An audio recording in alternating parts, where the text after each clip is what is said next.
seconds remaining. What's up, guys, and welcome back to the Battle of Central Europe Season 3. This is going to be the continuation of the third group as we watch Moscow 5. First of all, take on Drak, or Drake is what I'm going to call him because that's a lot easier. Here on HeflaTV Hitbox 1, I'm going to be one of your casters. I'm Mike Loris, and, well, the HeflaTV Necromancers have been working day and night to bring back Mr. Blackadder. He's with me as well. How are you doing, man?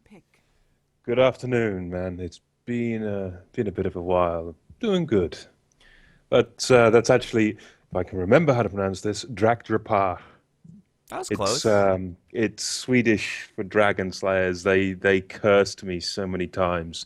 About a year ago, I used to cast them, and they were an all Swedish lineup, which eventually became Team Coast when they were leading up to TI4 qualifiers. And while the team may have shuffled around in terms of players a little bit, many stand-ins we see today, the spirit of the team already making fun of me for not being able to pronounce the name is still here, it seems. Well, I mean, we already see Rila, who he wasn't playing here yesterday, but even with a different lineup, Drake, they 2-0'd Moscow 5 yesterday, and it wasn't even like a close 2-0 either. They pretty much just smashed Moscow 5's faces in twice, so it's going to be really tough for Moscow 5 to recover from that.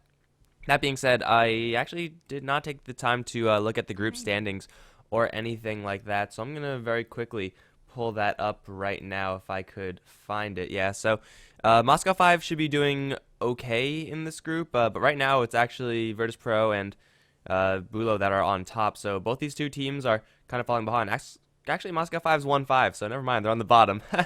Well, I guess that's definitely a thing, but we have ourselves a draft, and we'll see if Moscow 5 can find a couple of wins here and there. We have Elder Titan and Necrophos as two kind of odd bands out, and let's going to let Ogre Magi Death Prophet get through the pool. Moscow 5 open up with two of the more powerful heroes in the game.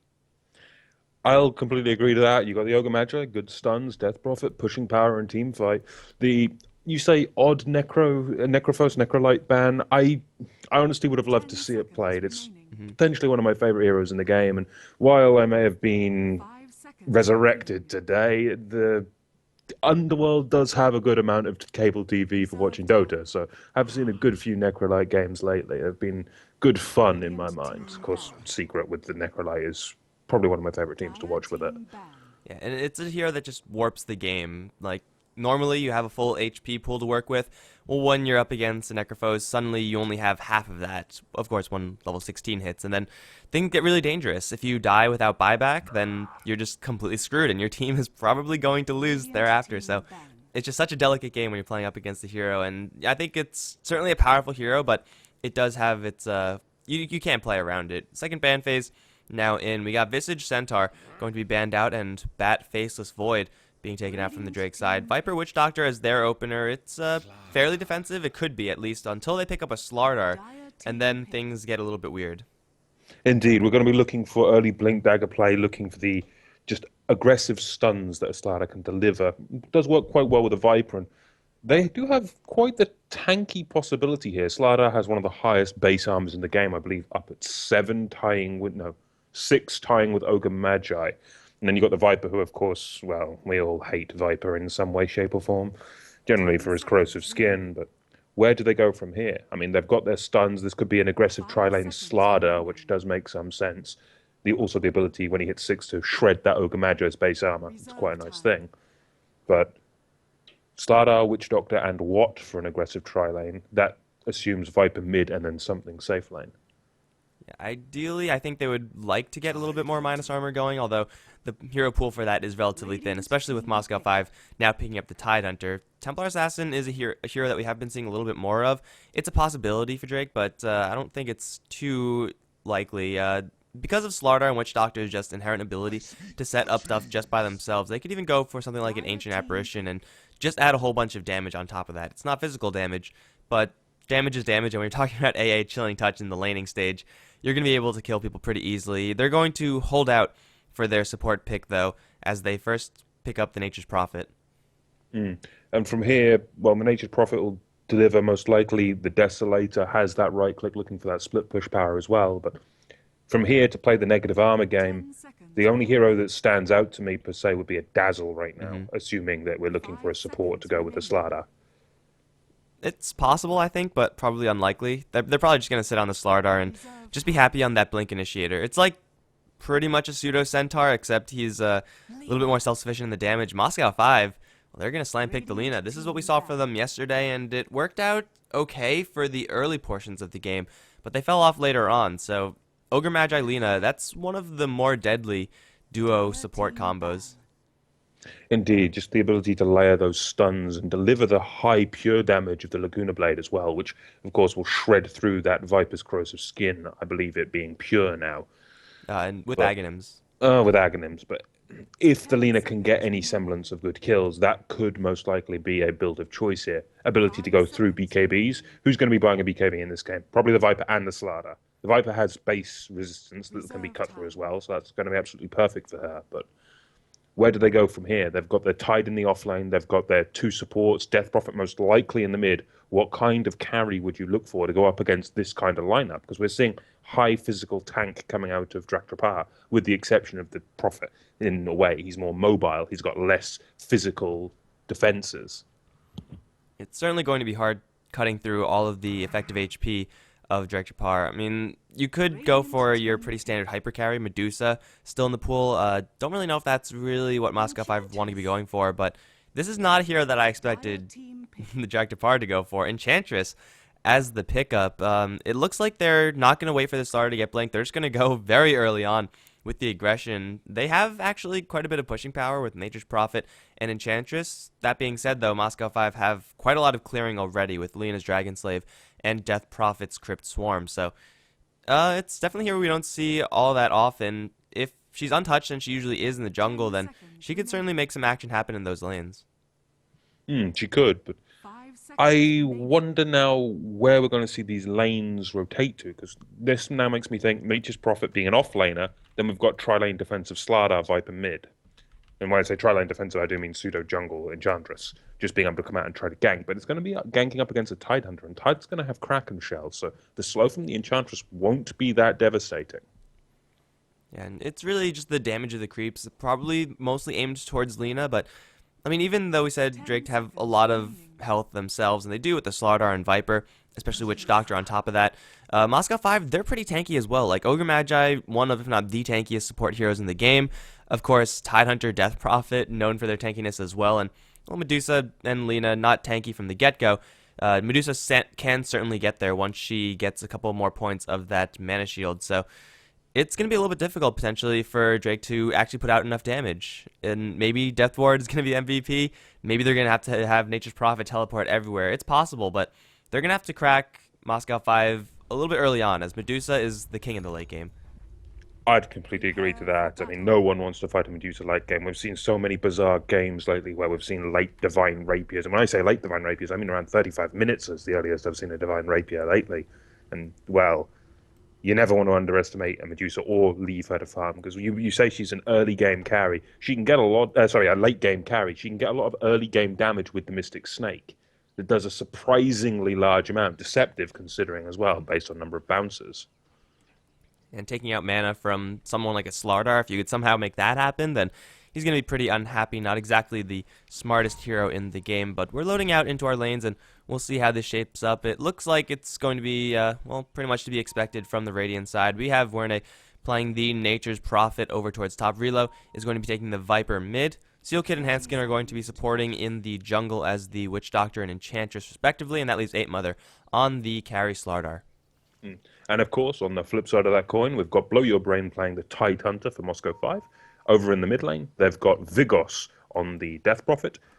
On the Lina, you've got King R standing in, of course. Also, going aggressive, dropping some wards, you've got Unstable on the Ogre Magi. And finally, rounding out the lineup, you do have Tron handling that Medusa. And I think we're going to be paying close attention to that Medusa as the game gets later and later. Oh, for sure. Early on, she should have a completely free time. Like, even just Medusa versus Nature's Prophet isn't the worst lane. But when you have two of the more deadlier support heroes at your side, things are very dangerous for the Nature's Prophet. He is on the softer end. He does have boots first. However, Unstable has boots first as well. The Treants are going to be keeping this Nature's Prophet alive, as without them, Nature's Prophet is currently running blind in the lane, and if you get hit with the Fire Blast LSA, that's already pretty damaging, and it is possible you just go down straight from there. Although, chances of survival, possible, very, very slim on this top lane. So, I don't expect Nature's Prophet to be getting that much. And, well, actually, I don't expect Blow Your Brain to be getting that much either. But we already see our first rotation. Seal Kid's found himself an Invis Rune, looking for Vigos in the mid lane. Also, the smoke, they're going to open up with a cask, and it actually double stuns Vigos. Relo, though, does not have poison attack. He just has that additional damage from the Netotoxin. Tra-da-da. He's going to need a little bit more damage. The Hellbear is slightly faster. Going to punch him once with one spear. Hanskin draws first blood on mid lane. Vigos couldn't see that one coming because of the Invis Rune. And I still think they may have gone just a half second too early, but the double cask stun was just what sealed the deal. There was no way out of that one for Vigos. He's going to have to be very careful, especially if these rotations keep coming down here. Yeah, here we go, round 2. Hellbear Smasher Clap doesn't land, but in comes the stuns. There's no escape. That's 2 kills in less than 2 minutes on the middle lane for Drak. And not only that, Death Prophet teleported back to the lane and now is without money to teleport again. And she was already aiming to go for a bottle first. So this Death Prophet is massively, massively slowed down. Now, experience on Death Prophet is certainly going to be nice, but you really need that bottle if you're going to be up against a Viper. They're going to be trading hits pretty regularly, and well, Viper trades hits very well when you don't have that much sustain. So already these 2 supports, I mean, this is pretty much what Enchantress is designed to do. You take an early creep or 2, you go out and then you kill things, and if you could do it once, that's fantastic, but doing it twice, that's almost unheard of. Now, with a 2-minute Urn, Hanskin is going to be delivering some pretty serious pressure to these other lanes. We'll see if they could apply even more pressure to Vigos. I don't think they're going to make the rotation up towards top, but even going for Blow Your Brain down bottom is a possibility. 8mother is doing just fine in that scenario, even though Slardar versus Tidehunter should be slightly favored for Tide because of Anchor Smash. They'll be slightly favored up until the point where 8mother gets the amplified damage. Then really 8mother will have all the vision in the world, which will just help set up the kills. And when we have that amplified damage online, I can see rotations being the order of business here. I mean, Anchor Smash is all well and good for the first few levels, but 8mother is compensating. He is dealing with it. And also, now that the supports are not ganking mid lane, the Tidehunter has to be careful about them ganking his lane. However, he will blow a smoke. It's a pretty nice start for Blow Your Brain. It looks like they are actually sprinting forward with their Slardar. If he lands a crush, Blow Your Brain might be going down here, but the Tide might be a little bit too quick. Yes, he will be. So the smoke is blown in Hanskin. Seal Kid's still concealed, but I don't really know if he can make anything happen by himself. What Drake can do, though, is still go for the mid lane, since they have Observer and Sentry coverage. They know that they're not spotted, and they're just going to go for Vigos, even though they're fully vulnerable. And, well, Death Prophet didn't see the first or second one coming. Maybe she won't see the third one coming either, as they're perfectly positioned. They're going to start the dive. There's the cast to start things off with the slow from the Enchantress. Stomp from the Centaur is going to set everything up, especially with a Shockwave. Vigos going to turn around for a Crypt Swarm, but it's going to be Hanskin getting a killing spree in this game. Indeed, and if there's one thing you don't want, it's an Enchantress getting a good start. It gets her levels, it gets her that gold that she wants. And what can you get for an Enchantress that's going to completely turn the game? If you are able to keep gaining kills like that, an Orchid is a good item on her. An extra silence to shut the Lina or the Ogre up is perfect. Or even the Tide when it comes to these team fights, which we'll be seeing in about, I don't know, 10 minutes time at most, since we're going to be looking for some early kind of team play from Moscow 5 to try to recover from this. They're going to need to group up earlier. Other things you could see the Enchantress go for? Well, Aghanims does have some merit, but it doesn't bring you the control that we could otherwise be looking for. Generally, when you're ahead like this as Enchantress, you do want to be prioritizing your offensive capabilities. You can go for a mech on the hero. It's not the worst way to go for sure, but I mean, if you're far ahead, you want damage. I actually think that you would go for a Rod of Atos and be relatively okay with that item. Maybe I've just been seeing it more and I've been gaining more respect for the item. Haven't actually seen it on the Enchantress, since I haven't really seen that much Enchantress, but it seems like it could work out pretty decently. Really, any of those intelligence, pseudo damage, pseudo utility items should be pretty good. Top lane, well, we see King R. Him and the Ogre haven't really been doing too much, especially when you compare it to the contributions that the Enchantress has been making. Werne is stuck in the jungle right now. LSA going to miss. Werne, though, going to get Fire Blasted regardless. TP is not going to save him right now. The right-click damage will be enough. They find the Nature's Prophet. We have TPs coming in from the Slaughter. 8mother going to look for a crush. Will land on the King R, but LSA already thrown is going to stun him and slow him down in his tracks. Witch Doctor coming in, but he's taking a lot of damage from something as he teleports in. They're going to turn things around onto 8mother. Dragon Slave is going to wipe out the Witch Doctor. 8mother now on the way way out, but here comes Relo with the help of Nature's Prophet teleporting in. They're going to snipe off the Lina. Tron, Viper struck up, but he is going to TP out to safety. Unstable, though, maybe not as lucky. The Viper has a lot of mana for poison attacks, and Unstable is going to be going down here. A 5 for 2 ultimate score for Drake, and Relo collects a double kill on his rotation up towards top lane. Man, this is not going too well for Moscow 5. I mean, getting a couple of support kills is nice and everything, but it's certainly not going to be enough, especially when you're talking about a Medusa. I think they may not have wanted to dive so heavily for that Nature's Prophet. The entire fight started because one extra tree got destroyed by the Light Strike array from the Lina to reveal the Nature's Prophet. If they would have just got that Prophet and then legged it without trying to turn and fight, they would have lost less from that one. So it's just a case of knowing when to get the hell out and maybe overstaying their welcome a millisecond too long.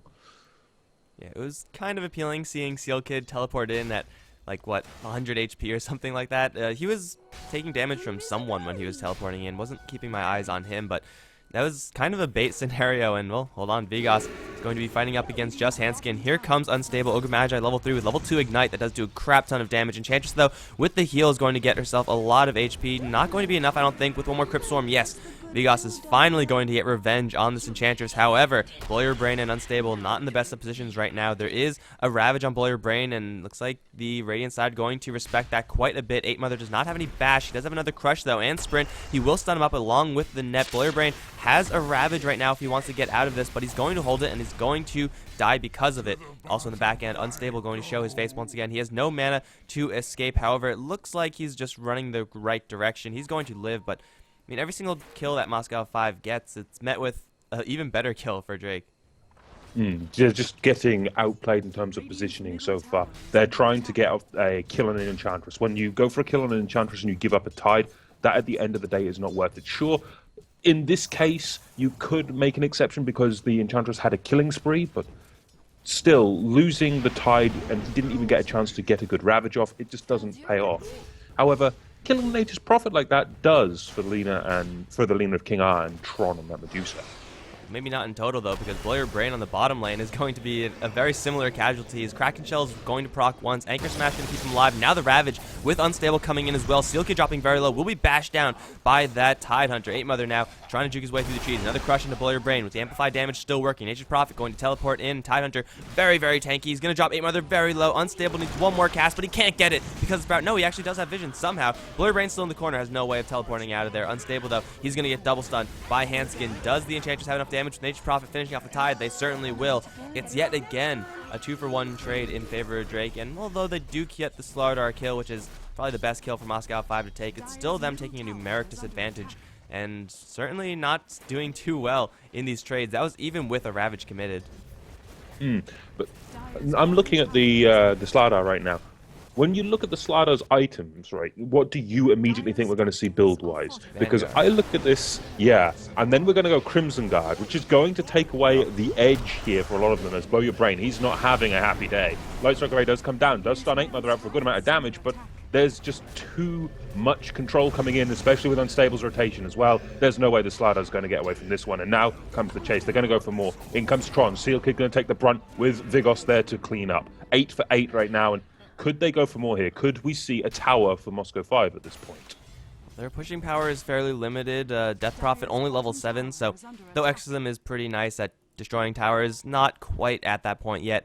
Still, it's Moscow 5 bringing in the heavy artillery. Like, up till now, Boiler Brain and the Ogre Magi in the bottom lane, small skirmishes, but, you know, when you actually have full 5-on-5 or 5-on-3 or something like that, you're probably going to take those wins. And the Slardar, he's certainly got hit very hard by the extra damage from Sprint. Like, we have to remember that he's going to be going for what looks like a Vanguard, and it should be a Vanguard, because he needs that additional survivability because he's so vulnerable because of Sprint. He's going to start yet another fight. 8 Mother hasn't sprinted just yet. Stun onto Unstable. They don't have enough mana for Sprout. 8 Mother taking quite a beating already. Seal Kid going to throw a cast. Will chain stun both King R and Boiler Brain as, in the meantime, Werne and 8 Mother focus down Unstable. Here comes Vigos off from the side. Amplified damage with the help of Nature's Prophet will get that kill. Now Vigos going to try to chase down the Nature's Prophet, but gets perfectly body blocked by the Treants. Going to instead change his mind, try to go for Seal Kid. Straight TP out. Not going to do it. I think Witch Doctor probably could have ran away.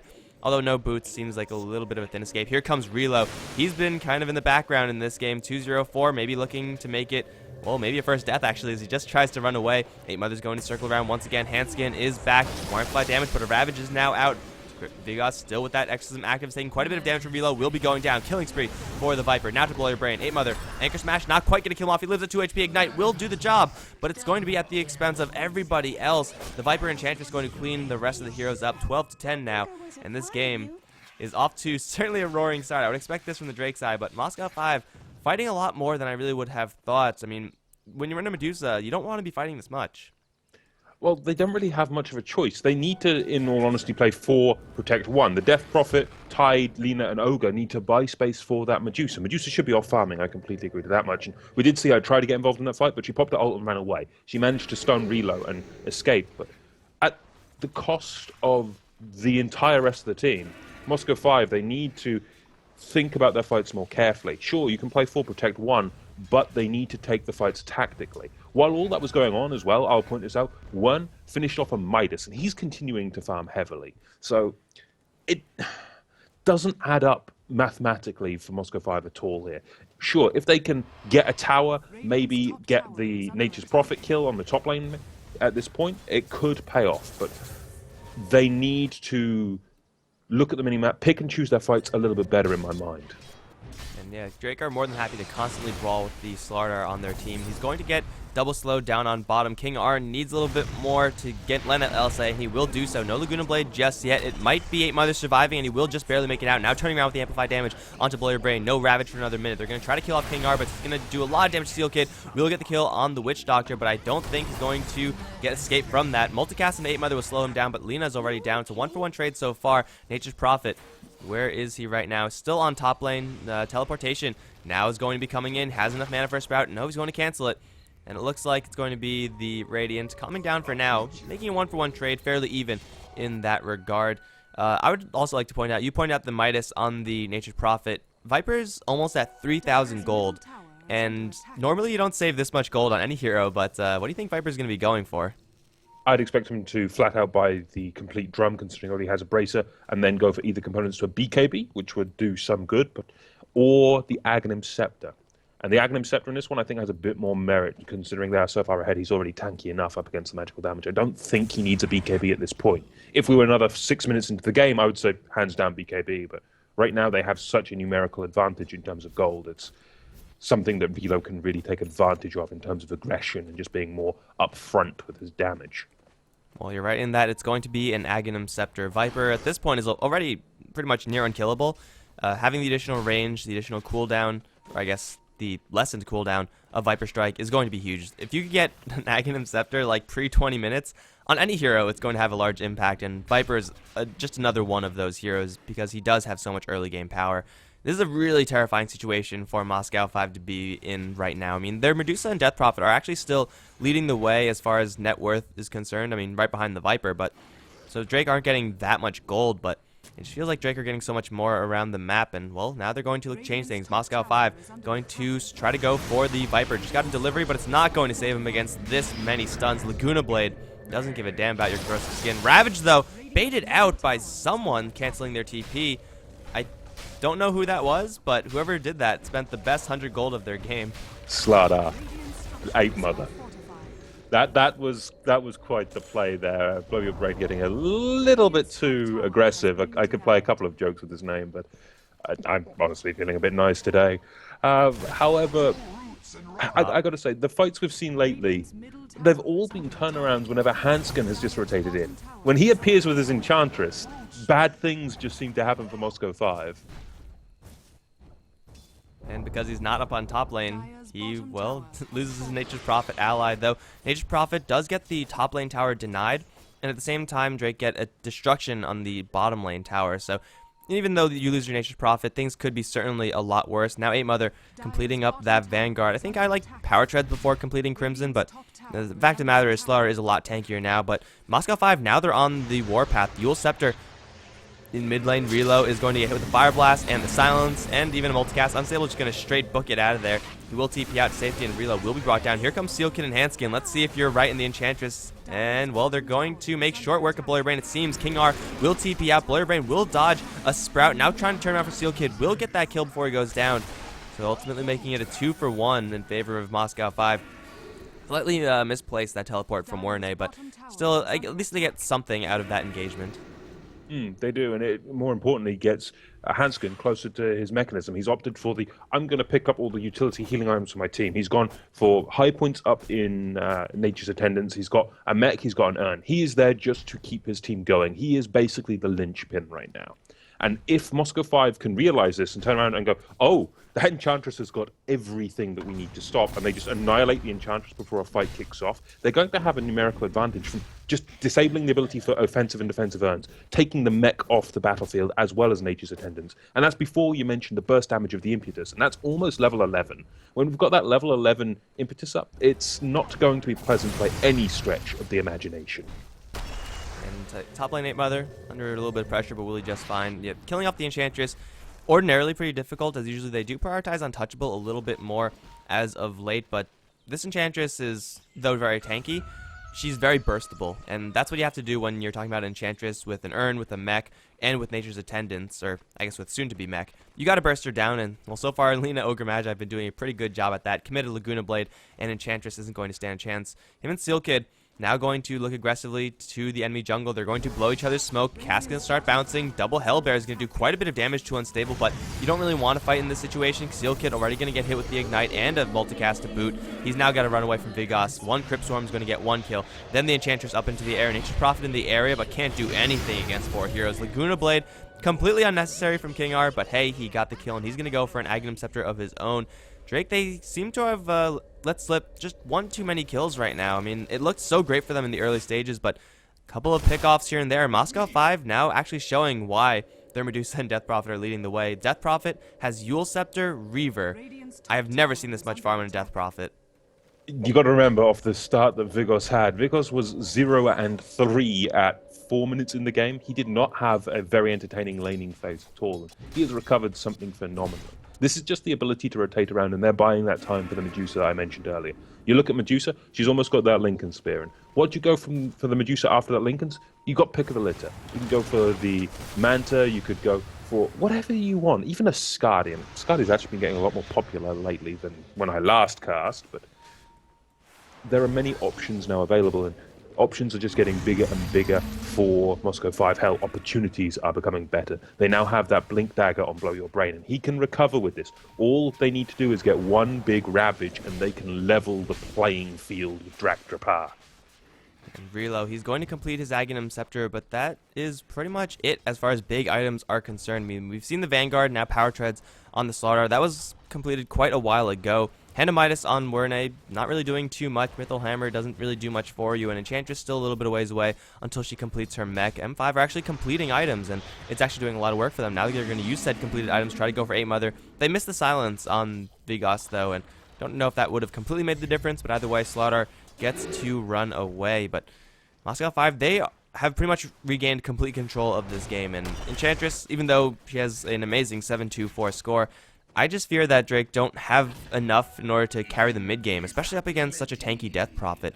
It's going to be incredibly difficult, but I guess going for pushing, it hasn't been what they've been doing just yet. They can still go for it, and getting a pick off on Vigos is certainly a possibility. Opening things up with a Crush, have a Nature's Prophet coming in with a Sprout. Centaur stun is going to miss, however, and King R's in the area to back everything up. You got to run away from that Lina. She's packing a Laguna Blade, and you don't want to be on the receiving end of that. Drake make a clean escape, but they should be on the aggressive right now against Medusa. I'd agree. They're realizing that they've given away a few too many kills, and now they're trying to reassess. They're trying to make a strategic decision when they should be making a tactical one. They need to make a better decision in terms of, okay, we need to smoke, we need to get these guys now. Sure, the last smoke failed because they ran into the enemy, quite literally, in the worst possible scenario. And speaking of running into the enemy, Relo not having a good day. He gets caught by the Euls. Vigos going to be pretty much on top of him. Those ghosts doing some good damage. He could get away here, but no. The Ravage going to be committed, and the final ghost comes through. Vigos on a dominating spree. Now he's going for more. One going to be the next victim if he's not careful. He turns around for a half second and will go down. Another 308 gold, and now comes that Death Ward. It doesn't matter. Seal Kid got stoned instantly. Double kill for Tron, and this is just not going Drak way after such an effective start. Now they're even going to go for 8 Mother. Too many stuns. Laguna as well. 8 Mother will get off one more Crush, but just too much damage, too much control. Tron on a triple. Man, Stone Gaze Petrify into Anchor Smash is the real deal, and that's a 4-for-0 trade in favor of Moscow 5, or not even a trade. You can't even call it that since Drake literally did not get anything going there. They were just run down constantly. And well, Ravage was used, Stone Gaze was used, Exorcism was used, all for very good effects. And that's pretty much the effective items, or the swing of items that we see compared to when you compare Drake and when you compare Moscow 5. Maelstrom is not going to win you any games 20 minutes into the game in this type of scenario. Vanguard ordinarily would be fantastic, but right now Drake not taking a full 5-on-5 fight, and honestly, even if they all were there at the same time, it would have been even worse for them, as Moscow 5 would have had Exorcism going to town plus Ravage, and that's really where they excel, Moscow 5. You would expect Drake to be taking better small-scale engagements, but that just hasn't been happening because they've been on the receiving end of a numbers disadvantage.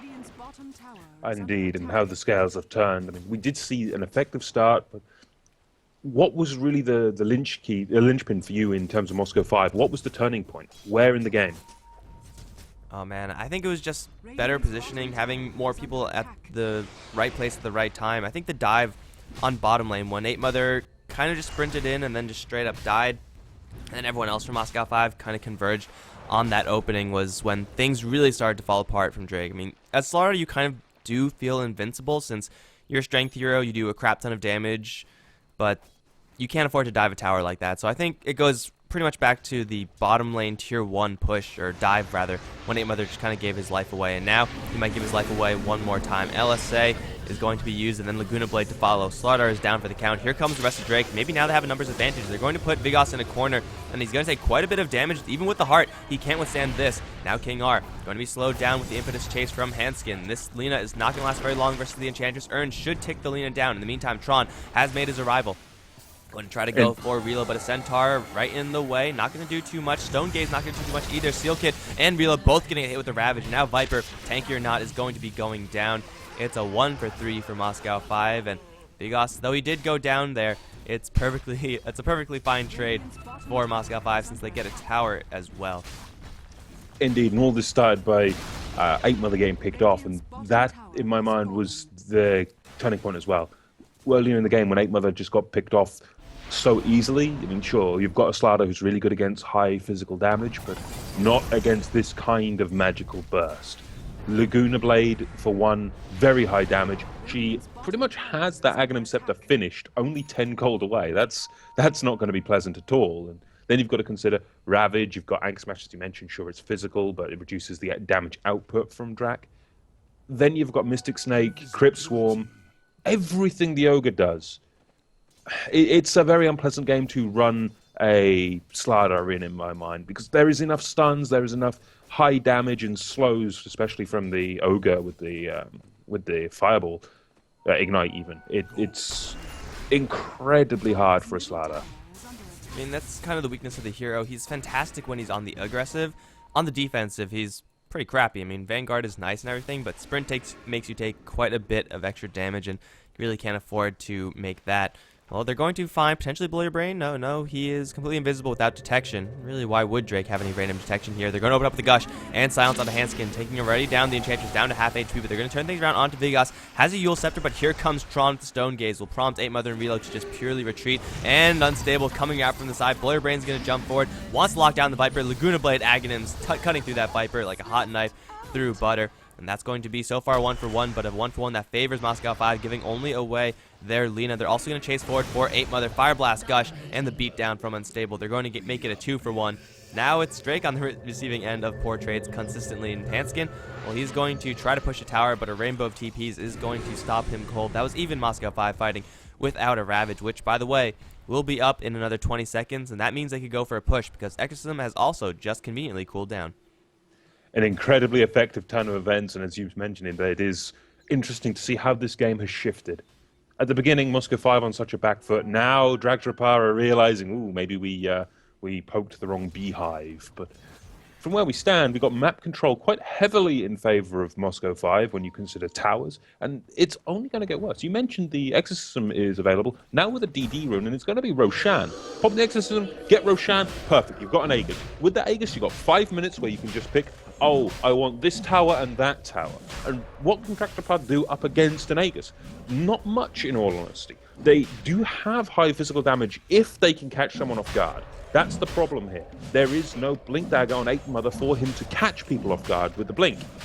Where is the initiation power for Drak? They don't have any. There is no blink daggers. There is really no hero that can start these fights safely. Your best alternative right now is either a Sprout, which means your Nature's Prophet has to go behind enemy lines in quite a big way, or you've got a long-range Viper Strike, but if you're getting that close to the Viper, you're going to have friends backing you up. Yeah, sprinting in for the Slardar is good for initiating 10 minutes into the game. 25, you need some way of getting in. If not just the Slardar himself, then someone else on your team. And no one from Drake are, first of all, heroes to really do so, except for the Slardar. And the Viper Strike is probably their best tool at trying to take these fights. If they take a really long, drawn engagement, get value out of the healing from Enchantress and the Voodoo Restoration, that's really the best chance for Drake, but you can't really expect that to happen up against an Exorcism and up against a Ravage, because Moscow 5 are going to end fights very quickly, very decisively. Drake, they might get a top lane tower right here, although Unstable is going to also be in a little bit of trouble. Viper Strike from long range, and Ogre Magi looking for a Force Staff down to the low ground. Straight TP out, 8 Mother, one more crush from the high ground, and then one more tap from Relo. Actually, no, 2, as Ogre Magi does take a fall, ending his dominating streak. It's a nice pickup for Drake for sure when they take a tower, but it's at the cost of a tier 2. They're going to try to go for more, but now that Tron's in the area with an Aegis, they cannot go further. They might be able to pick off the Aegis. They're very lucky, but they're going to prompt many TPs from Moscow 5. Tron actually getting way too far ahead of himself, and oh no, they're going to TP out. They could have easily killed this Medusa, but they did not know that. They thought that the Medusa had backup right behind her, but if you take a look at the bottom lane, you've still got King R and Blow Your Brain just threatening. And if they're not careful, oh, Seal Kid doesn't have a good day.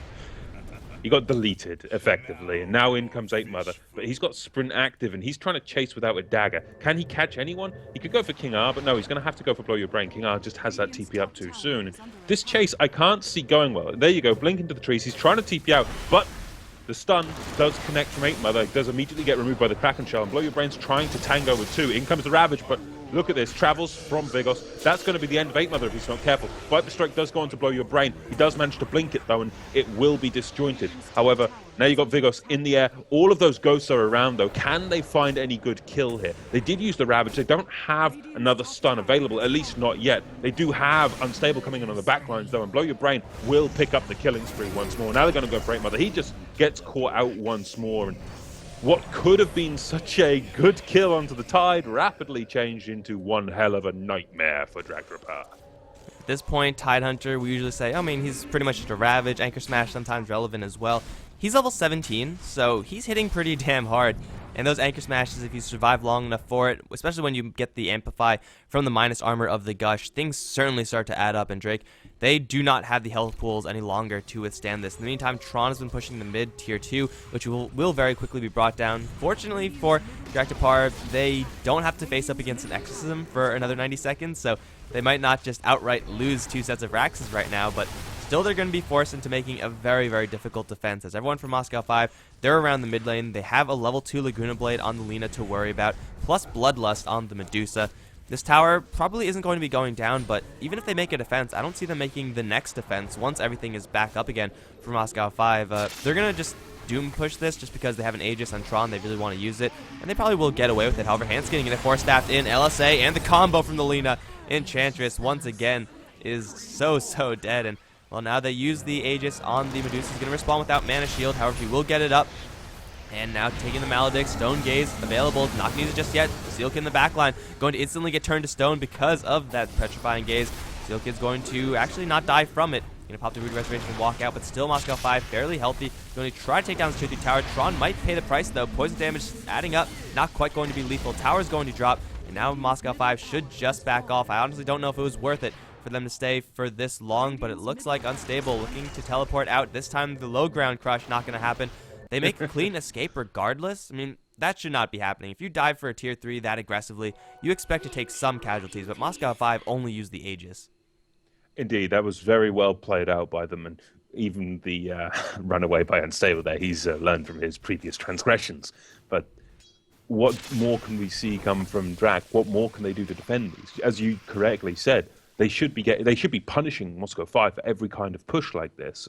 They just cannot upfront commit the damage. Whenever the Death Ward is deployed, we've seen the Witch Doctor get stone petrified, well, petrified flat out. Whenever the Viper has tried to put some damage out, he's been forced back by the Lina and by the Ogre at threat of being comboed. And we've seen how lethal that combo is. It will outright delete even the hardest of carries right now. And Ape Mother cannot donate any damage to the pool. What can he do? He can right-click. He has a 10% chance to bash a target. That's nowhere near enough. He can increase the damage he takes. Not a wise idea against any kind of siege like that. And the best he can do is just sit and apply amplify damage. That's it. At least until he gets a blink dagger. And he needs a blink. Because right now, well, Light Strike Array, straight on Ape Mother. There's a wave, but, well, this is the damage coming out of Handskin and Reload. In comes the Ravage, now comes the turnaround. This is not going to go well. Handskin going to be the focus. If they can bring him down before anything else, that's going to be perfect. Maledict does come out, but Sealkid taking far too much damage. He's almost down to the Ghosts alone, and he's going to walk away for now, but bigger things Vigos has gone for. They're going to go straight onto Relo. Relo does manage to get out by the skin of his teeth, but Sealkid does not. He will go down to the Ogre Magi in another multicast, but right now, with 2 heroes dead, can they hold the ranks, especially while Vigos still has this Exorcism up? Well, the Medusa is now hitting pretty hard with an Eagle Song plus the Manta style, so even though Drake made, or Moscow 5 rather, are without their Exorcism, they still have all the pushing power in the world. And, well, Drake, I'm actually surprised they held the first time in the mid lane. They're going to try to split push it out with Werne, and that's probably their best bet, but this is very quickly going to be ground to a fast halt as Tidehunter and Lina looking to converge. Straight TP out from Werne is going to be just fine. In the meantime, mid, well, a couple of illusions doing a little bit of damage here and there, but I mean, you were talking about Ape Mother. Amplify damage is pretty much the only thing that he can do right now. He's close to his blink, but a blinking crush at this stage in the game is going to be nice, but fairly irrelevant. They don't even have something like Exorcism to capitalize off of that minus armor. I guess Death Ward would be the skill, but we've seen how useful that has been in the past. If they had a Death Prophet on their team, someone to just dish out a whole bunch of raw physical damage, then the Slaughter Amplify damage would actually still be relevant. But for right now, like, they have Viper Strike, which would be the best tool, but that's not physical, so that doesn't actually work together. It's Drake Depart with not that much going for them. Relo is going to be going for a BKB, which is, I mean, that's nice. There's an Aghanim Scepter in the works for Enchantress, very far away from that. Now a Blink Dagger on Slardar. They have a Sheepstick on Werne, and that's probably the best item that they could possibly hope for, but they're facing down still a huge net worth disadvantage, upwards of 20k in both net worth and experience, and that is damn difficult to come back from. Indeed it is. It'll be quite the feat of strength if Drak can manage it, but part of me thinks the lineup from Drak is relatively okay if, and I stress if, they could have a Faceless Void instead of the Slardar. Unfortunately, it was banned in this case, but do you think they could have been fishing for the Void instead? I feel like in a vacuum, if you just swap out right now Slardar for Faceless Void, Drake Depart's lineup would be looking so much better, but as you said, banned out, and there's nothing you really can do about that. They're going to open up this potentially last fight of the game. Tron on the front lines will turn Ape Mother straight to stone for the spirits, and the arrows of Medusa just go to town. No Slaughter, Blink completely irrelevant. Death Ward is going to be channeled, but Unstable doesn't give a damn about that. Ravage now going to be committed onto the Witch Doctor. Ravage now refreshed, although no mana for the Tidehunter to actually cast it. They're going to chase down and very quickly kill off Werne. 35 HP, one more hit. There we go. Vigos going to get that kill. Eul Scepter now up into the air. Dropping pretty low is the Death Prophet, but if she lives for just a little while longer, the Spirit's going to juice her up right back to full. Blink 4 from Bullier Brain going to try to kill off Relo, who's gotten Heaven's Halberd by Unstable in a corner. Earn charge. It's going to be lethal. Yes, the Ogre Magi will be going down, but Vigos and Tron still alive, already taking down the first set of Raxes. Now going to go straight towards the bottom lane. Viper and Enchantress are alive, soon to have the Slaughter and Witch Doctor back up, but Tron with the Butterfly is dishing damage right now. Not to mention Vigos with a Mjolnir on the Death Prophet soon to be. They're just going to be able to kill off anyone. Ape Mother's going to blink straight into a Ravage. Now he's going to get wailed on by Tron. He will sprint out of there and get himself to safety. Vigos taking quite a bit of damage, but has the heart, is pretty tanky. Not that much so with the amplified damage. Tron is still at full HP and full mana, though, doing quite a bit of damage with those arrows. Blink forward from Ape Mother once again, stunning Medusa. Pretty irrelevant, and it's Bullier Brain to take most of the focus. They're going to kill off the melee Raxes, and Tron, he's going to get himself teleported out to safety. That's 1.5 sets of Raxes taken, and, well, Drake Depart, they make some sort of defense, kind of, not really. They're now Raxes down, and up till then, if you have all the Raxes and you're this far behind, you can stand a chance for comeback. Now it's just getting even more bleak. Indeed, this is going to be harder and harder, a bigger mountain to climb. And what can they do? They need something. One, he can split push. He does have a Scythe Device, but Does he really want to try to kill King R and get the tower? Not an advisable thing, considering there is a Laguna Blade just ready to obliterate him. Other things they can do? Maybe smoke. Maybe, and I stress maybe, just look for a pick-off, look for a kill. Relo got a regen rune, so he's going to be ready to fight, but all this time, you've still got Medusa, who is just going to become a bigger and bigger problem. Not that she isn't already. Butterfly, Manta, Lincolns.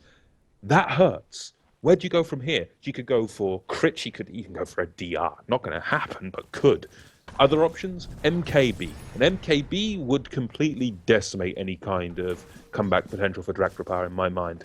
I mean, that would take away most of the advantages of a butterfly should Reload want to go for one after his BKB. And a BKB this late into the game just isn't going to cut it. They will commit everything to bring down Vigos on their Death Prophet, but it's still going to be a tier 2 for a Roshan in exchange. And honestly, I value the Roshan slightly more at this point. Yeah, especially for Moscow 5. They're fine giving away like 4 towers, all the rest of their outer towers. They're completely okay with that just because they can crack back and almost straight up win the game like that. Medusa items, honestly, it doesn't really matter what she goes for next. Obviously, with the Aegis, she can play however she wants to play. She also has like quite a supporting cast behind her. Like the Ogre Magi with Bloodlust, now maxed out with the Heaven's Halberd, keeping the Medusa safe. She's just going to straight up buy an Eye of Scotty because why not? She's wealthy like that. But not only the Bloodlust, but also now the Static Charge from the Death Prophet could be applied to the Medusa. And, well, you can't really hit her because then you'll die. You can't afford to ignore her because then you'll die even faster. No good scenario for Drak to Far. Maybe if they had a Yule Scepter or a Heaven's Halberd or something, they would be able to work around this to some degree. Sheepstick is still going to be pretty relevant for Werne, but I don't know. It's Moscow 5. They lose a tier 2 tower, but still they have the Aegis. Death Prophet has travels, so she could rejoin this push at the drop of a hat. And Drak, they're going to maybe look for a surprise jump in. I mean, it'll certainly be a surprise for Moscow 5, but with only 3 heroes, it's not going to be a relevant surprise. 8 Mother Handskin, and now Seal Kid. If they had an Aghanim Scepter on Witch Doctor, maybe they could do this, but they're going to just straight up come from behind. They have perfect vision of the area. And Drak, they are blind, or Moscow 5, they are blind. But again, does it matter? Because Tidehunter's in the back, and you could jump a Tidehunter, I suppose. He has an opportunity for 3-man crush, but no, gets ravaged again. Double ravage, in fact. Going to deck down to 7 people total. Seal Kid and Relo are going to take a stone cold fall. Now Werne toned to stone. He's going to make a dirt nap very quickly, and well, Handskin in the corner. He literally has nowhere to go, and he's going to go down. Double buybacks from Nature's Prophet and Slardar, but that has so far been a 5-for-0, and yeah, Drak just have to tap out. There was just nothing they could do off that. The Medusa just got too big, too scary, and 8 Mother ultimately had nothing. But I believe there are 2 games to be played in this matchup, yes? Oh, you are indeed correct, sir. So this is a best of 2, guys. Moscow 5 going to take their first win of the day over Drak, and we'll see if they could pull it back. As I said previously, guys, Drak did previously 2-0 Moscow 5, and well, maybe it's going to go the other direction. I'm Mike Loris. I've been joined by Mr. Blackadder. We'll be right back for game number 2, guys. Don't go anywhere.